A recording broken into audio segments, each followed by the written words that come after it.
Yeah, Blitz! And there was a long goal. He once said to me, he said, John, what was this? He said, I spent 3 days with the in-laws.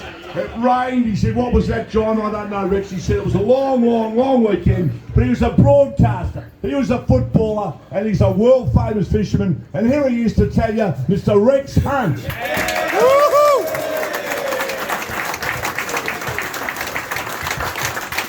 Good on you, John. And it's really lovely to be here. No, it's not, because I'm just getting up now for my first piss, so anyhow, that's all right. But John, thank you very much for the introduction. I don't know where you got all that shit from, but John's mum and dad got together, and here's 72 years later, that's John. But John, I know you're not listening. I think your old man should have settled for the fucking head job.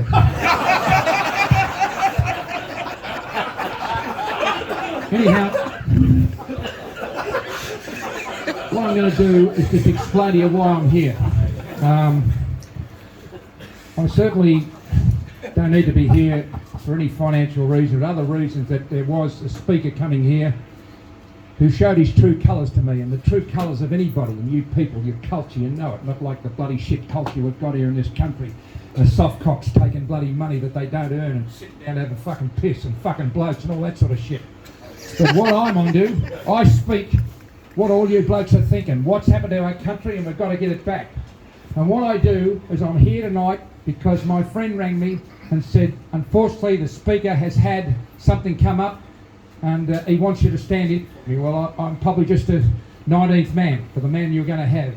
But what I'm going to tell you tonight is a few things that you don't know.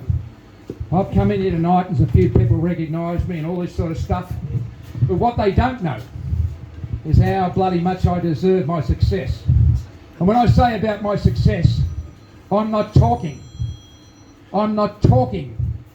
about success with your bankroll or the amount of acres you own or the amount of cars and all that sort of shit, because I can tell you now, when you've been where I've been, it means absolutely jack shit. And I can tell now by the serious thoughts of some people, young, middle-aged and old, who have been there as well, and have been like me, too bloody ashamed because you're an old-fashioned Aussie to tell some bastard you're not right. And that's where it came from, I think, the saying, it's okay to be not okay.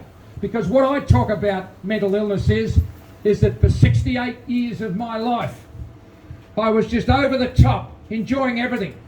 And then I made the greatest mistake of my life. I relied on opiates. And for those blokes that don't know, they are the serious painkillers that take away the pain of your hip. And you can see how fucking successful that's been, can't you, mate? And your neck. You can see how fucking looking like fucking Gladstone Small, mate. And me back. The only thing that worked properly is me arse. But anyhow, back to what I was saying. I'm sorry, mate, to be talking while you're interrupting, mate. However, the last time I saw a mouth like that, it had a hook sticking out of it.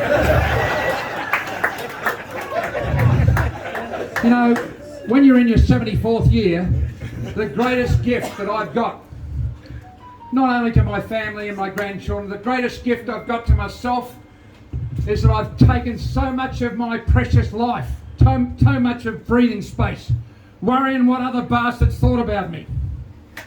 And when the coppers got me in a straitjacket 5 years ago on that horrible cold morning down at San Remo and wrapped me up and locked me in a cell for 6 months, I found out where all the smart asses were from, and I found out who was on my side. But I'm into a lot of things. Not that, mate, because I can't get a fat, all right? Although Robin and I, GP, because she gives better glove than Cyril with the fucking moustache, she said, take this blue pill and you and Lynn can celebrate your 50th anniversary. So I popped the pill, and I've woken up the next morning with the stiffest neck in the world. So I said, give me a call. She said, what happened? She said, you didn't swallow it quick enough.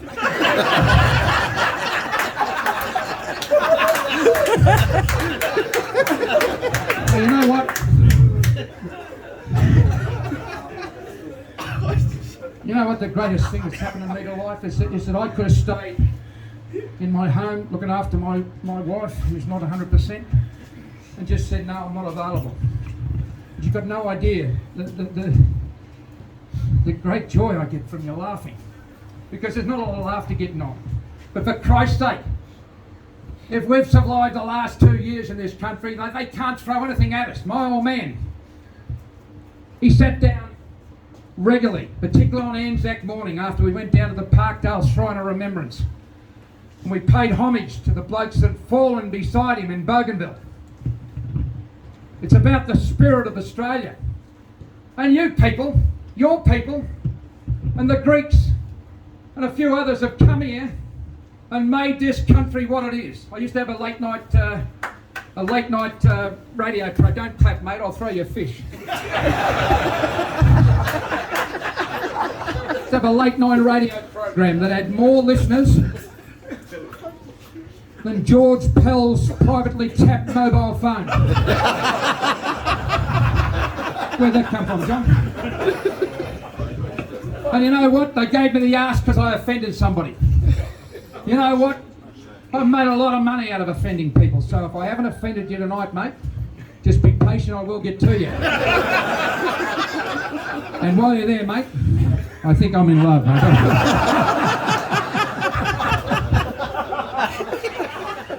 I said to Carlo, are you over there, Carlo? Good on you. I said to Carlo, good on you, Carlo. I said, how are things going? He said, good. He said, I haven't seen you since you were a copper down at St Kilda in 1968. And let me just say, before I was married, of course, you know that, don't you look like Mick Gatto? He does that, doesn't he? Mick, you got me to fill in for you tonight. So down at the coppers, I started off slowly, then I completely slackened off. And they sent me down to Punt Road in Swan Street when I first went to the Richmond Football Club.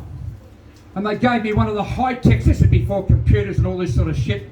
You know, if a bloke pointed a gun, you shot him and then made up the story later on. You got rid of the vermin. He pulled a gun on me. Certainly, sir. And you know, I'm not joking. You know what? Because we didn't have people standing over women and children now and interfere with women. Fucking dreads the Yarra when I'm gone. Got the Tobin brothers, mate. I'll tell you what we did to them. But anyhow. So they got me a job. I went to Richmond. Punt Road and Swan Street. You know it? You lying bastard, they've just redesigned it. So I'm directing the traffic coming up from the St Kilda Junction. And when the green light's on, you wave the traffic on. And when the orange light goes on, you go like that. And when the red, you stop them. Pissing with rain this particular morning. And there's a bloke in the left-hand lane. He's gone through 10 sets of traffic lights. So I've walked over, pissing with rain. I said, mate, haven't we got a fucking colour you like? He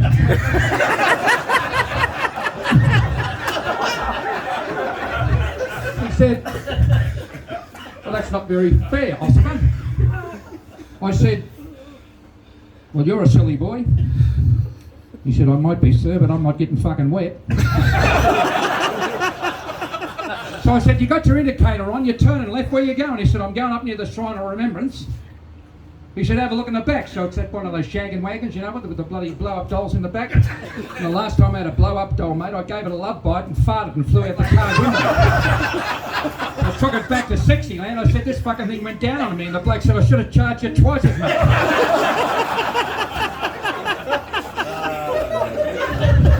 It's good your jokes, John, they're working. So I said, where are you going? He said, have a look in the back. And there she is in the back. She's got the 2 Labrador pups with the jelly beans, the bloody, the Rex Hunter, oh, just absolutely the glisten of the jizz on the top. Fantastic. I said, where are you going, mate? He said, I'm going up the Shrine of Remembrance near the Maya Music Bowl. He said, I'm going to give her a bit of horizontal folk dancing and have her back at the Elwood Angling Club by bloody lunchtime. I said, I'll take another fucking look. I said, the body's not bad, I could ad-lib the head. I said, mate, I'll tell you what I'll do. I'll rip up the ticket if I can go seconds. You know what I'm talking about, don't you, mate? First we get down.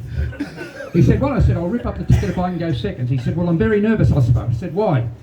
He said, well, I've never fucked a copper before.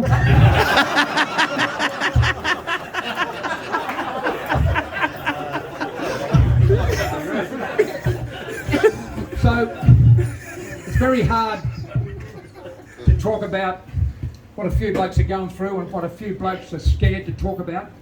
And the only reason I do it, because I've been there. I've been in that bloody straitjacket. I've been fed bloody food and drink through the wooden door. I've seen next door and heard the cries of young kids because parents had the kids for the wrong reason. And I've seen the trolley go out with the sheet over the top and the fucking lifeless bloody feet sticking out the back. Another kid, another statistic. I went home and I said to my wife, who tragically lost her brother off the Westgate Bridge years ago, and it just put it into perspective that I will not be silenced and I will not go to the Tobin brothers without making some sort of noise, for I know and I can tell the seriousness about people here tonight, for Christ's sake. Woo! Let me say that somewhere, sometime tonight, someone's life will change because they'll talk about it and they'll go and see about it. But I can tell you, I've been under some of the strongest medications and drugs in the world. The biggest drug of all is the adrenaline that says what Ron Barassi said to me as a 21-year-old centre-half forward for the Big V Victoria. If it is to be, it is up to me. And that's what it's all about. And Sorry, John. You all right, Rex? Just a minute, John. I watch a lot of... I don't watch much shit on the TV, but I... You like to sit down? Is that some sort of proposition, sir? Or... Mate, I tell you what, if you take me up on the offer, mate, you won't shit straight for a week. All right?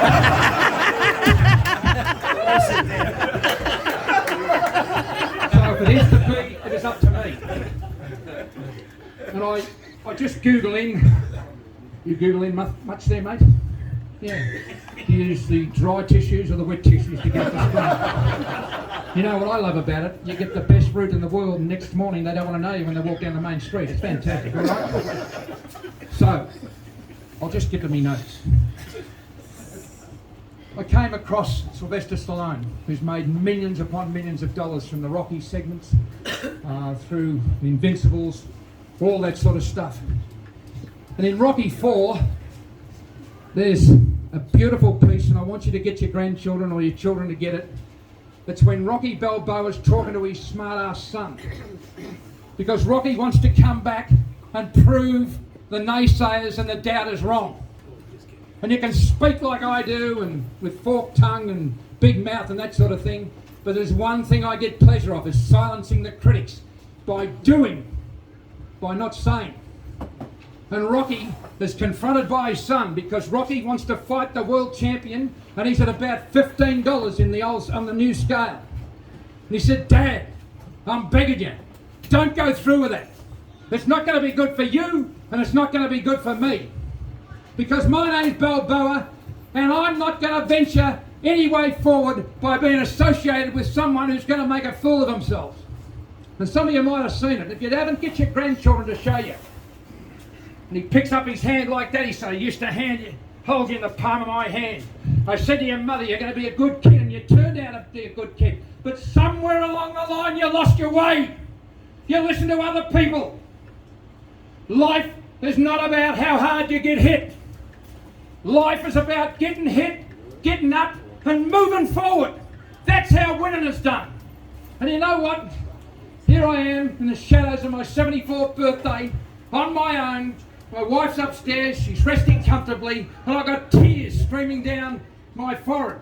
Because I came from an area like you blokes did, where it wasn't much manly, or it wasn't bloody, macho, for men to cry. Well, until I learned how to cry, I tell you what, it absolutely released so many things. And what I can do now with the rest of my life, I can't broadcast anymore, I don't know the players. I can't do this or do that. But what I can do is inspire young people. Some of you blokes are old enough to realise there was a band when you blokes first came to this country called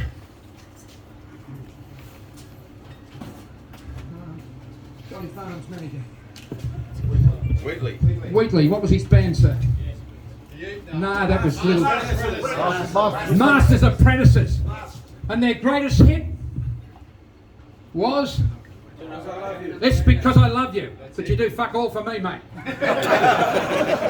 And the chorus is, do what you want to do, be what you want to be, yeah. Once more, do what you want to do, be what you want to be, yeah. I heard you, mate, I just wanted to hear you say it again, alright? So I'm mad, I'm high on adrenaline, but what I understand is that I hold some friends' hands before they've passed. They look like they've swallowed a couple of basketballs, they smoke cigarettes, they get around with the wrong people and say, I'm not scared of dying. No one's scared of dying until the moment before you do die. And the fact of the matter is I've had some dear friends pass on, but I haven't heard from them since. And what I'm saying is that my old man used to tell me about those days at Bougainville. And my father, Edgar William Hunt, and if he'd have set up with a head job, I wouldn't be here. You know that he still holds the record for taking 18 Japs with one grenade at Pearl Harbor in 2003.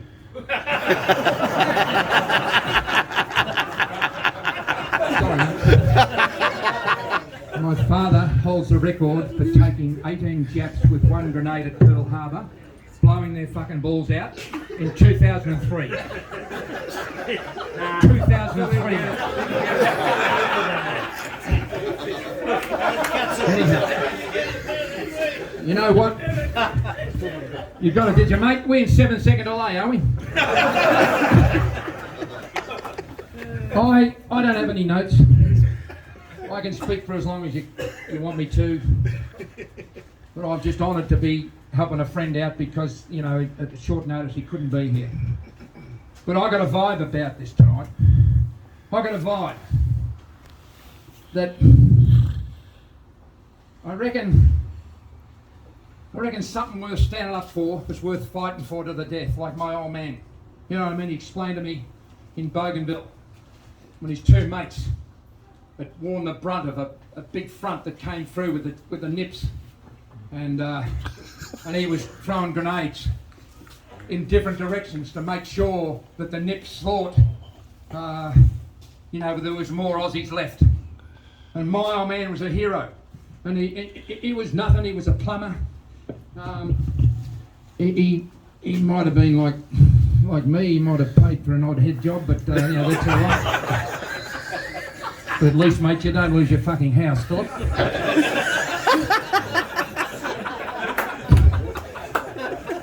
But I'm going round and round in circles. But I love this because sometimes the thing that can destroy you is self-doubt. The greatest gift of all is that your ability, your belief, is higher than any force that can stop you reaching your goal. And I just thought in those days down at Punt Road and Swan Street, and in 1968, round 6 against South Melbourne as an 18-year-old, as a 19-year-old, I broke into the reigning premiership side at Richmond, and I thought that was fantastic. The 3 grand finals and 2 premierships and 200 games later and broadcasting 2,000 games, I think to myself, why me? Because if it is to be, it is up to me. So many people whinge. And Rocky Balboa said, you want to blame everyone else. You want to blame him. You want to blame her. You want to blame the cloud, the weather. You don't blame anything. If you want to know where all your troubles are and how to solve them, you look at the bastard in the mirror. You look at him in the mirror. And if you can be comfortable with that, you see, John, how uncomfortable I am with looking in the fucking mirror. I can tell you now. Shut up, John. I'm sorry to be talking about interrupting. So, I spoke to a couple of people inside. Wonderful atmosphere. Ladies and men and children and grandchildren. And I asked a couple of kids, what do you want to do? He said, I don't know yet. And I said, that's okay. What do you love? He said, I love the soccer and I love carpentry. I like painting. Well, the thing about it is, we get back to the Masters Apprentices. Do what you want to do, be what you want to be, yeah. And for 11 years, I joined the police department, hiding behind a badge, doing some things now doing some things now that I would go to jail for. But you know what? I'm proud to say, the bastards that dared to take on the coppers of St Kilda, let's hope they never dredge the fucking Yarra, mate, alright? They'll wake up with more than a fucking horse's head in their bed. So as you can see, as a policeman, I was a very mild and mannered man. But that was the way it was. Until 1 week before I resigned. I had to knock on a door and tell a couple who were distraught through the fly-wire screen, and I can still see the look on the father's face when a drunk run their 70-year-old over. It was me, as a sergeant, who had to give the message. 2 nights later, went to a call, a car into a tram at Carlisle and Blake Street in St Kilda. Bloke drove an FJ Holden straight into a number 77 tram and ended his life. What on earth can get to a stage of someone who can do that? Well, ask Danny Frawley's family. They asked why. But I can relate to some of you blokes here tonight. You know exactly why. What's going through his mind. And it's not the feeling of despair. It's not the feeling of, oh, you know, how things are bad, but of how worthless you feel. And you take notice of people sitting outside the ring or outside the white line who have no right to judge you. That's why there's so many people outside the ring. And the piece de resistance, for want of a better word, is I was leading Jerry Ryan and a couple of blokes. I was trying to catch a couple of blokes who were holding up bloody bottle shops around St Kilda and Ackland Street and down into bloody East Elsternwick. And we collared these bastards near where Lau's Kitchen used to be at Fitzroy Street. I got hit over the back of the head with a chair, and my gun was stolen. And I ran round the bloody corner, and a bloke pulled the 38 on me and went bang! And the bloody thing whistled past my ear. Absolutely, mate. And I tell you what, if you want to know that Bunnings sell the tightest valve in the world, that's fucking bullshit. I'm selling the tightest fucking valve in the world. Because I passed at that moment 3 fucking digested boat people. Fucking amazing. So I've gone home, and my wife says, what's wrong? And I've broken down. I said, I can't do this anymore. But you know why? Because I was being paid good money. I was being paid a compliment because I'd passed my exams and they'd salute me and all that sort of stuff, but it wasn't what I wanted to do, and everything I did involved people's misfortune. Getting back to what the master's apprentices, do what you want to do, be what... I said, Lynn, I'm going to make a living out of fishing and football. I think the football speaks for itself. And the thing that really frustrates me is from Parkdale in the Federal League, I came from an area where 18 blokes of my age should have played 200 games, should have played 2 premierships. But I can tell you now, no one in the history of the sport will ever broadcast 2,300 games across Australia and across the world when the internet came. But the thing about it is this. I wanted to be a footballer. I wanted to be a football broadcaster. And the thing about it is, I wanted to give back to what fishing had given to me. I can remember as a young kid peering down the pylons of the Mordialloc Pier, watching the male leather jacket turn on its side with its spike and just ruffle the benthos on the side of the pier.